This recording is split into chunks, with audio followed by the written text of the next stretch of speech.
तर नमस्कार, हा व्हिडिओ आहे कालचा. तर माझा काल बड्डे होता. तर आम्ही माझी साडी वगैरे कशी दिसते मला नक्की सांगा. आणि केक वगैरे घेऊन आलो होतो. रसमलाई फ्लेवरचा केक होता.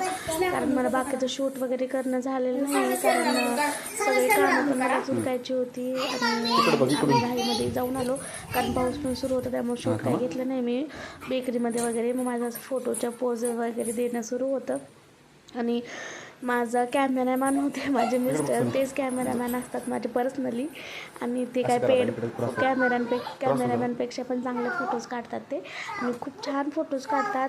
आणि बघा तिकडं माझं बाळ ते चाकू घेऊन कधी तो केक कट करायला भेटला आणि कधी मी त्याचा मर्डर करतो. त्याचं असं झालं होतं की मी कधी त्याला कापतो असं त्याला सुरू होतं त्याचं. पण मला मी म्हणलं कट करण्याच्या अगोदर मला एक दोन तरी फोटो म्हणजे स्टेटसला वगैरे ठेवण्यासाठी काढून घेतात. आणि माझे मिस्टर असे आहेत ना, ते कुठलंही फिल्टर लावतात आणि काहीही करतात, म्हणजे कुठलंही फिल्टर लावून डायरेक्ट म्हणून माझ्या अपेक्षा असतात की त्यांनी एकतरी फोटो चांगला काढावा, तेही नॉर्मल कॅमेऱ्यामधून. आणि मी बघू शकता की मी फोटोसाठी म्हणजे खाणं किंवा बड्डेच्या बाकीच्या गोष्टी काही नाही आहेत, पण फक्त ते फोटोसाठी खूप आपण लेडीज एक्साइटमेंट असतो.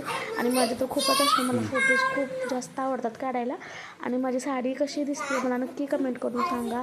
माझा मेकअप एकदम सिंपल आहे, कारण मला जास्त मेकअप म्हणजे आवडतो, पण ते थोडंसं चेहरा खराब होत असल्यामुळे ते काही नाही आहे. आणि घरी आता जास्त म्हणलं आपण काही एवढे लहान नाही आहोत, म्हणून मग मिस्टरनी चौकशन वगैरे केलं माझं. आणि काही दुसऱ्यांना म्हणजे बिल्डिंगमधल्या वगैरे कोणाला बोलवलं होतं. नंतर त्यांना केक कट झाल्यासारखं केक वगैरे नेऊन दिला त्यांना. पण म्हणलं नको लहान मुलांसारखं कसं ते चांगलं नाही वाटत, आपापलं थोडं टाईम एन्जॉय करावं आपापलं पर्सनली. म्हणून मग त्यानंतर इथे मी आणि वेदांनी केक कट केला. माझं बाळ तर माझ्यापेक्षा जास्त एक्सायटेड होतं आणि ते सगळ्यांना सांगत होतं की माझाच बड्डे आहे. आणि ते कॅमेराला पण ते खूपच हॅपी होतं, त्याला खूप भारी वाटत होतं. आणि एकदम सिंपल असा बड्डे आहे, काही खूप तामझाम वगैरे असं काही नाही आहे. आणि इकडे बघा दोघांची काय लाट. बाय.